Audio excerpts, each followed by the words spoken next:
6 steps to silence the voice that destroys you from within. Stoicism. There is a voice that doesn't present itself as an enemy. It doesn't arrive shouting.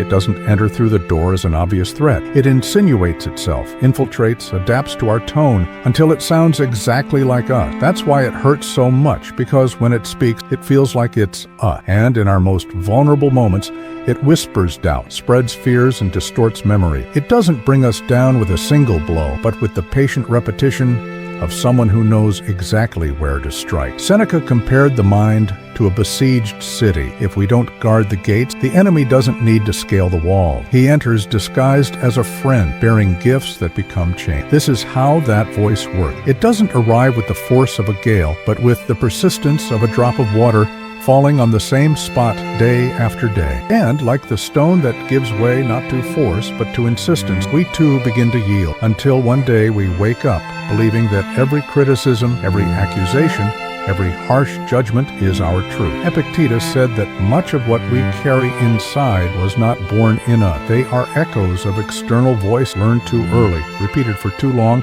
until they become indistinguishable from what we call our own thought. It is not easy to separate what is truly ours from what is merely the residue of those who tried to shape us to fit their own limit. But it is in this silent work of distinction that freedom begins. I think of this voice as a tide that, little by little, steals the sand from the beach. At first, you barely note it, but one day you look and the shoreline is different, smaller, disfigured. This is how we lose territory within ourselves, not in dramatic battles, but in slow, imperceptible retreat. And what remains is a constant feeling that something has been taken, even when we cannot name what it is. I am not here to say that it's possible to completely expel this void. That's not how it works. What can be done is to learn not to be governed by it, like the captain who cannot stop the wind from blowing, but adjust the sails to stay on course, because perhaps the secret is not in silencing it for good, but in reducing its reach, changing its tone, weakening its command, and over time, realizing that although it still speaks, it no longer dictates the path. When the enemy wears your voice, there is a moment when criticism stops coming from the outside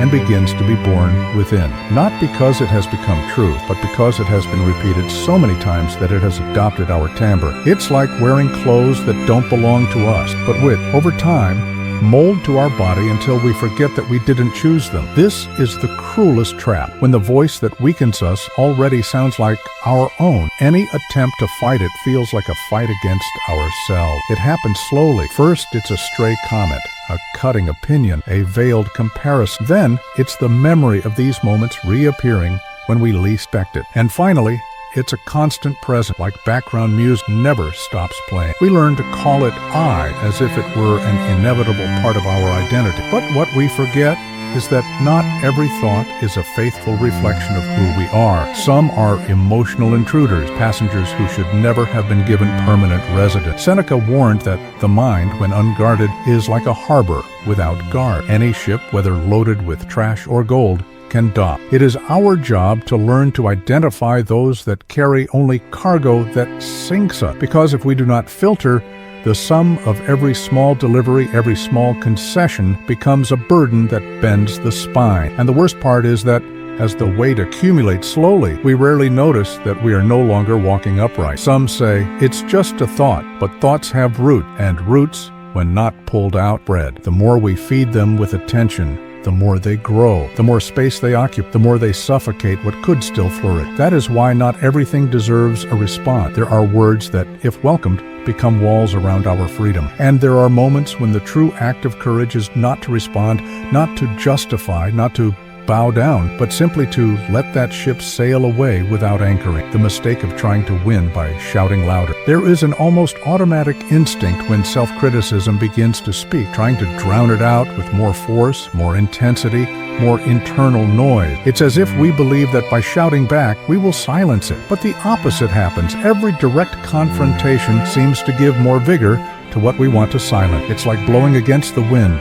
The energy spent doesn't change its direction, it just wears us out faster. Seneca warned that fighting the shadow is useless. A shadow is not dissipated by violence, but by light. A corrosive thought is not dissolved by receiving an even more aggressive one. On the contrary, both feed on the same material: attention, repetition, and emotional charge. When we choose to fight anger with anger, we create a war with no winner, an internal battlefield where the casualties are always our own. The mind, in these moments, resembles a dark room. No matter how much we try to expel the darkness with abrupt gestures, it does not retreat by force. All it takes is opening a crack for the light to enter. This crack can be a conscious pause, a deep breath, a thought that does not deny the existence of the other, but also does not feed it. The light in this case is not euphoria or forced optimism.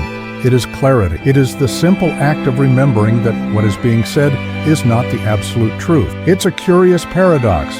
To defeat the attacking voice, you must refuse the fight it proposes. Because this voice thrives on conflict, it strengthens itself in the heat of battle. By not entering the combat, by not responding in the same tone, we weaken the only ground where it knows how to move. This is not surrender, but strategy. Like a warrior who knows their adversary well and understands that some battles are won not by attacking, but by removing the sustenance that fuels the war, the routine that feeds the inner tormentor. The voice that corrodes us from within doesn't live only on old memories or past wounds. It strengthens itself every day, fed by habits so subtle they seem harmless, small comparisons we make without noticing as we scroll through our phone. The constant exposure to stories that are not ours, but that begin to dictate what we should be. The lack of break, as if living were only about responding to stimuli without ever closing the doors to what comes from outside. Marcus Aurelius saw self-care as a shield against mental contamination. He understood that the world would always try to enter, and that the only way to preserve clarity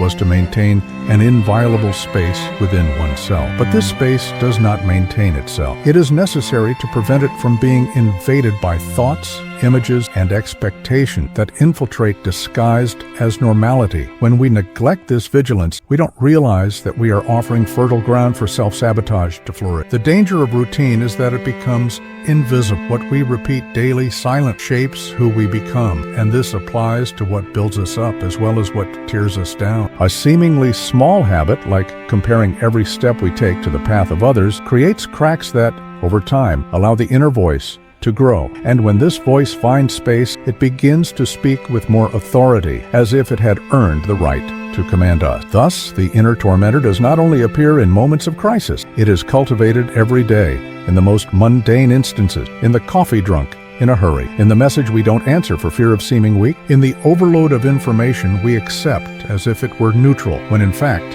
it leaves residue. The mind, like the body, is sensitive to what it consumes, and if we do not choose what enters, we end up living within a territory that no longer belongs to us. The exercise of distance. There is a silent power in giving form to what once seemed an inseparable part of us. When we name the voice that sabotages us as if it were an external character, we create the first opening to see it with new eyes. It ceases to be an automatic reflex and becomes a figure that can be observed, questioned, even ignored. It's as if, by acknowledging its presence, we take away its power to move in the shadow. By personifying this voice, we realize that it has pattern, preferred time, and triggers. Perhaps it always appears when we are tired, whenever a mistake is repeated, or when we get close to something we deeply desire. When we see it from the outside, it becomes clearer that its words are not absolute truths, but attempts to keep us in a known, albeit painful, territory. It's like a distorted guardian. It acts as if it wants to protect us, but it keeps us trapped. This distance allows us to respond differently. Instead of being swallowed by its discourse, we can listen to it as we would listen to someone we know but don't fully trust. There is a space between what is said and what we decide to believe, and in that space lies the freedom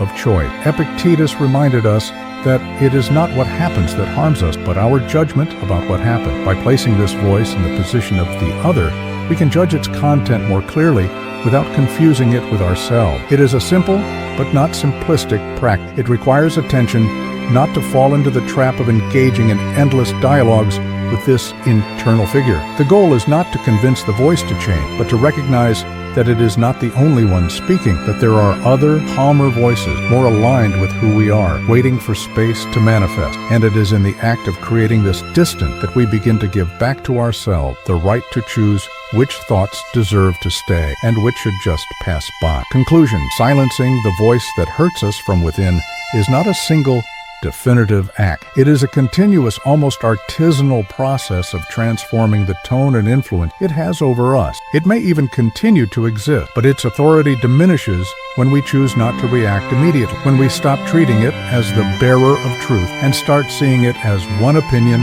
often distorted among many others. It is a silent but profound shift of power. Seneca compared life to steering a rudder. We cannot stop the wind from blowing, but we can adjust the sail. The inner voice is that wind, sometimes gentle, sometimes stormy. We cannot control its presence, but we can decide where it takes us. Adjusting the sails in this context means choosing which internal words will guide our movement and which will be mere background noise. Marcus Aurelius reinforced the idea of returning to one's own center, especially when the world or the mind itself tries to drag us away. The center is the place where no single voice dominates, where there is room for balance and discernment. It is the silent point where one hears less the shouting of insecurities and more the steady sound of what truly matters. I think of the mind as a room that was once occupied only by this voice, echoing alone, without interruption. Over time, by allowing other voices to emerge, voices of courage, of compassion, of truth, the space ceases to be its exclusive territory, and when it speaks, it is no longer the only one being heard. In this new setting, the echo that once seemed inescapable mixes with softer, more authentic sound. And that's when we realize victory is not in absolute silence, but in the fact that now this voice no longer rules alone.